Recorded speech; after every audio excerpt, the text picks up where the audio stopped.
They dominated the new government bond markets and branched into other banks and industrial concerns. In fact, the rest of the 19th century was known as the Age of the Rothschilds. Despite this overwhelming wealth, the family has generally cultivated an aura of invisibility.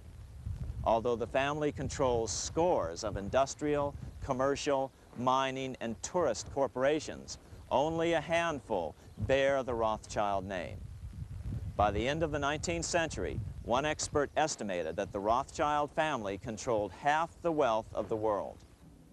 Whatever the extent of their vast wealth, it is reasonable to assume that their percentage of the world's wealth has increased since then.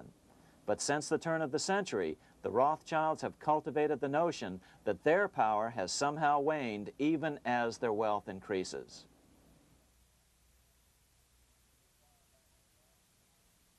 Meanwhile, back in Washington in 1816, just 1 year after Waterloo and Rothschild's alleged takeover of the Bank of England, the American Congress passed a bill permitting yet another privately owned central bank. This bank was called the Second Bank of the United States. The new bank's charter was a copy of the previous banks. The U.S. government would own 20% of the shares of the bank.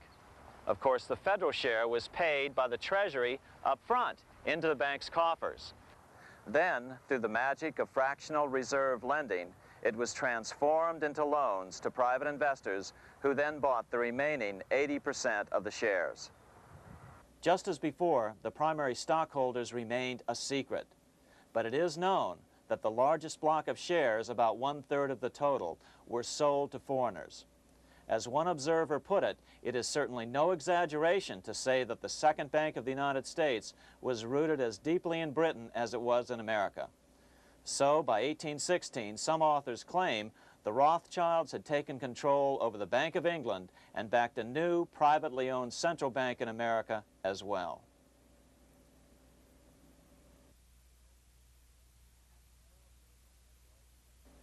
After 12 years of manipulations of the U.S. economy on the part of the Second Bank of the U.S., the American people had had just about enough. Opponents of the bank nominated a dignified senator from Tennessee, Andrew Jackson, the hero of the Battle of New Orleans, to run for president. This is his home, the Hermitage. No one gave Jackson a chance initially. The bank had long ago learned how the political process could be controlled with money. To the surprise and dismay of the money changers, Jackson was swept into office in 1828.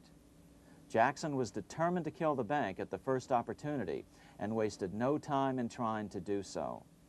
But the bank's 20-year charter didn't come up for renewal until 1836, the last year of his second term, if he could survive that long. During his first term, Jackson contented himself with rooting out the bank's many minions from government service.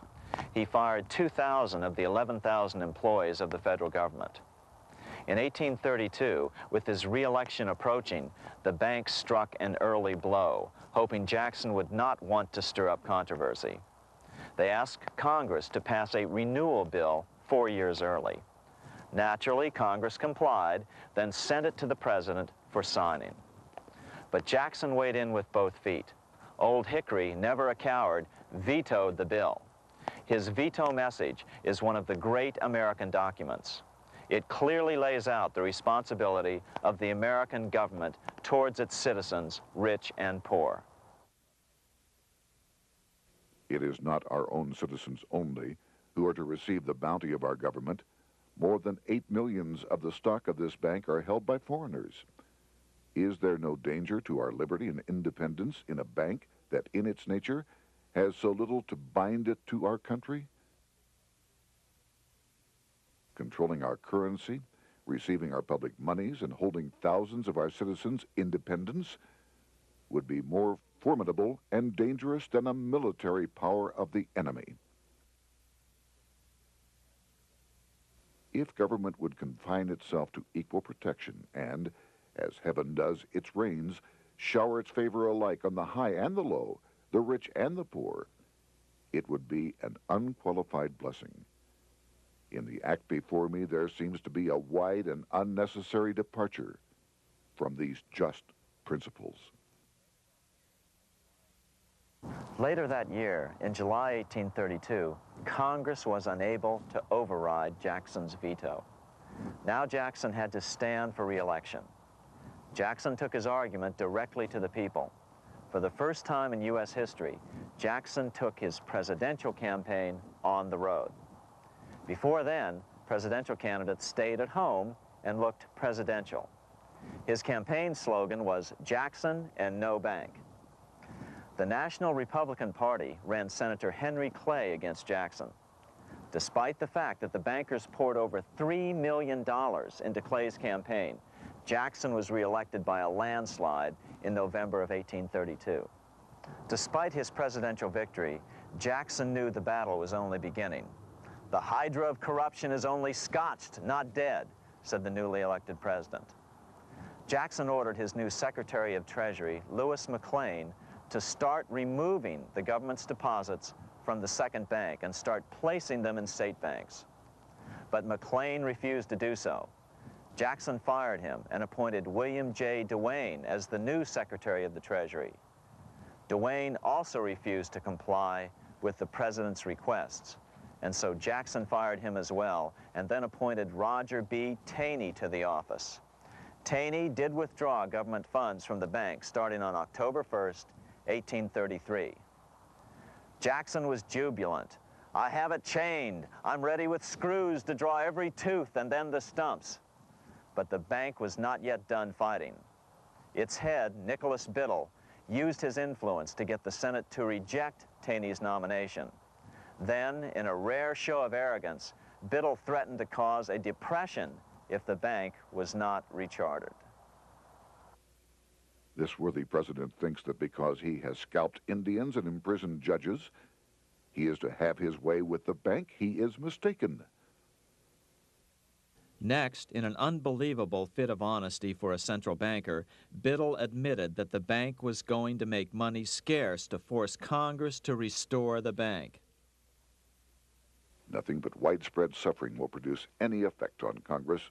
Our only safety is in pursuing a steady course of firm restriction, and I have no doubt that such a course will ultimately lead to restoration of the currency and the recharter of the bank. What a stunning revelation. Here was the pure truth, revealed with shocking clarity. Biddle intended to use the money contraction power of the bank to cause a massive depression until America gave in.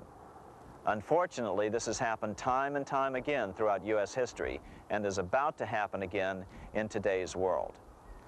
Nicholas Biddle made good on his threat. The bank sharply contracted the money supply by calling in old loans and refusing to extend new ones. A financial panic ensued, followed by a deep depression. Naturally, Biddle blamed Jackson for the crash, saying that it was caused by the withdrawal of federal funds from the bank. Unfortunately, his plan worked well. Wages and prices sagged. Unemployment soared along with business bankruptcies. The nation quickly went into an uproar. Newspaper editors blasted Jackson in editorials. The bank threatened to withhold payments, which then could be made directly to key politicians for their support. Within only months, Congress assembled in what was called the panic session.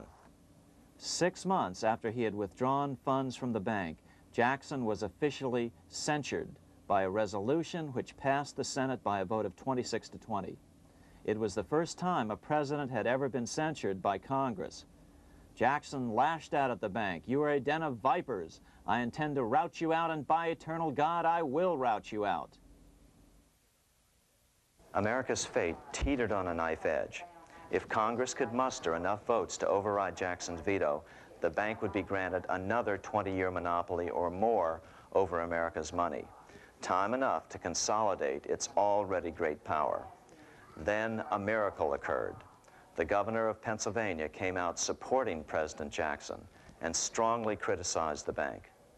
On top of that, Biddle had been caught boasting in public about the bank's plan to crash the economy. Suddenly, the tide shifted.